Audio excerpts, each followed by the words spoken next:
بدأت. ازيكم؟ فيديو جديد معاكم احمد الكراوي من دمنهور، وفيديو النهارده كده سريع. قلت اقول لكم يعني لو انتم حابين تزرعوا البلكونه بتاعتكم، السطح بتاعكم. انا بحب الزرع جدا، زرع عندي نعناع، زرع عندي نبات متسلق، مش عارف ايه، اللي بيحب يزرع فل، ياسمين، اللي عايز يحط في السطح بتاعه طماطم، خس، نعناع، اي حاجه، ريحان، اي حاجه انتم بتحبوها هتلاقوها موجوده ان شاء الله. شجر، فواكه، والكلام ده كله موجود برده. ولو حابين برده تعملوا لاند سكيب بتاع السطح او جنينه بتاعتكم، الكلام ده برده موجود في عالم النباتات. ده مش اعلان خالص والله، انا ما اعرفش حتى مين صاحب المكان. انا جيت استاذنته وهو انا عجباني الفكره وقلت افيدكم بيها. مكانه فين بالظبط؟ قدام مدرسه الصفوه. يا ابني بالعرض برضه يا ابني يا ابني بالعرض. قدام مدرسه الصفوه بالظبط، هتلاقوا قدامكم على الشارع الرئيسي بتاع عبد السلام الشاذلي. يلا بينا نخش نشوف المكان جوه فيه ايه. بصوا يا جماعه، الصراحه المكان مبهج بالنسبه لي، انا بحس بارتياح جدا في وسط الزرع وفي وسط البرد.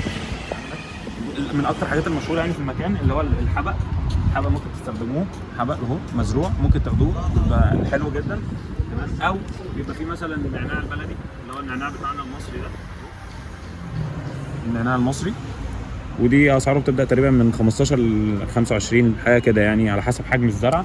مش غالي خالص، اسعار كلها رخيصه الى حد ما يعني. انتوا ممكن تيجوا برضو لما تيجوا تاخدوا حاجات كتير تتفاصلوا مع الراجل كده وبتاع، ما تقولوش بس تمام. وبرضو في ريحان اللي هو من اكتر الحاجات المعروفه برضو، الريحان. طبعا ما فيش حد مش عارف الريحان يا ابني، بالعرض يا ابني، في العرض الريحان تمام. وفي تاني طبعا في شجر كتير جدا ورا، في شجر كتير. هو قال لي في فاكهه كمان بتتجدد بالطلب، لو انتوا عايزين تزرعوا فاكهه ايا كان نوع الفاكهه بتتزرع، كل الحاجات دي موجوده. في اللي هو النبات اللي هو المتدلي ده، بيبقى بيرمي لتحت كده برده، معروف ومشهور، ده عندي منه في البيت تمام. وفي حاجات بقى هناك تعالى معايا قدام كده، كابوتشي خاص. كابوتشي خاص، لو عايز تزرع كابوتشي او خاص في البيت تصور بالعرض بس. كابوتشي او خاص بتاخد بالواحده، هو بيفصلها لك وبيديها لك تمام. حاجات برده اسعارها كويسه برده. مفيش في برده صبار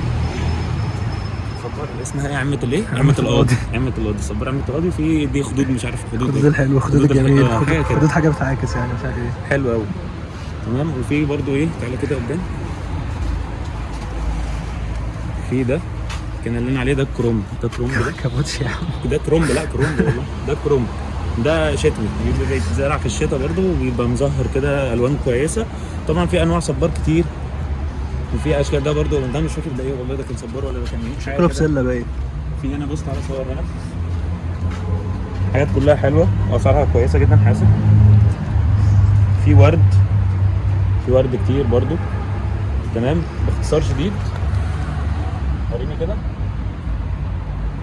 باختصار شديد يعني المكان حلو جدا واسعاره كويسه جدا. تعالوا شوفوا يمكن حاجه تعجبكم.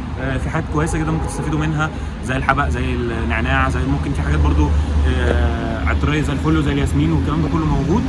ممكن تيجوا تسالوا عن كل حاجه انتوا عايزينها. واهم حاجه ما تنساش تعمل لي لايك وشير، وتعمل كومنت لصاحبك اللي بيحب الورد يجي يشتري.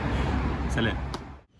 انا حاسس ان انا اتلون شويه عشان انا ايه، زي اللهبل اشتريت كميه حاجات وانا ماشي وحسبت عليها عادي جدا تمام. اهو بصوا جبت ايه بقى، جبت الورد ده، جبت روزماري، جبت نعناع بلدي ونعناع سعودي او بيقولوا عليه حبق. الصراحه ريحته انا نفسي اشممها لكم من كتر حلاوته، اقسم بالله جامد جدا. الحاجات دي كلها يا جدعان مش غاليه والله العظيم، اسعارها حلوه جدا. روحوا اشتروا منهم.